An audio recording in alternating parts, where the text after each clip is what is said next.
Bismillahirrahmanirrahim. Alhamdulillahi Rabbil Alamin. Wassalatu wassalamu ala Rasulillah wa ala alihi wa sahbihi ajma'in. Amma ba'd. Assalamualaikum warahmatullahi wabarakatuh. May tanong dito, sabi niya, salam ustad, paano po yung palayan ko? Pinasaka ko sa iba, tapos kumukuha lang ako 15 sako isang taon. Waalaikumsalam warahmatullahi wabarakatuh. Mga ganitong paraan, walang problema. Unang-una, wala namang involved na pera dito. So parang hatian lang kayo sa parang magsasaka siya, tapos bigyan ka na lang niya ng 15 na sako sa loob ng isang taon. So mashallah, bihira lang yung makatagpo ka ng ganito, no? Yung alam mo, yung isang taon ba naman 15 sako lang yung ibibigay mo sa may-ari. Tapos pinagtrabaho ka niya, then kapag after ng isang taon, bigyan mo lang siya ng 15 na sako. Either na hatian yan, o matatawag ito na renta.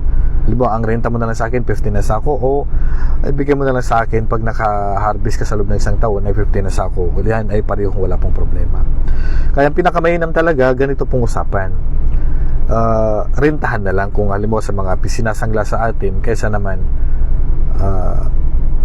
sanglaan mo yan, gagamitin mo yung lupa, o gagamitin mo yung sasakyan, gagamitin mo yung pwesto, patatayuan mo yung lupa na ginamit, pinsinangla sa'yo o pagkikinabangan mo, o anumang bagay na sinangla sa'yo na pagkikinabangan mo, tapos kapalit ng pera, yan po ay riba po yan. Yan po ay riba po yan. Kasi po, katulad na banggit natin nakaraan, na anumang sinangla sa'yo na pinakinabangan mo kapalit ng pera na inutang sa'yo, tapos sinangla sa'yo yung bahay, sinangla sa'yo yung lupa, sinangla sa'yo yung pwesto, sinangla sa'yo yung sasakyan, tapos pagkikinabangan mo, 100% po, riba po yan. Kaya ano pong pinakamainam? Ang pinakamainam is rentahan mo na lang.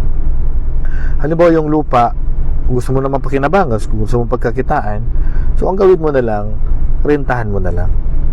Gusto mong pagkakitaan yung sasakyan na sinangla sa'yo, o gusto mong pakinabangan, rentahan mo na lang. Huwag mo nang pautangin po yung may-ari. Bigay mo sa kanyang pera bilang renta kapalit ng pagkikinabang mo doon. Pagkakitaan mo yun, walang issue doon. Yung bahay na isinasangla sa'yo, dapat huwag mo nang sanglaan kasi gusto mo namang tirahan, di ba? So gawin mo na lang, bigay mo na lang yung pera doon sa may-ari ng bahay. Ikaw nang bahala doon sa bahay. Titirahan mo ba? Pagkakakitaan mo, papaupahan mo, walang issue doon.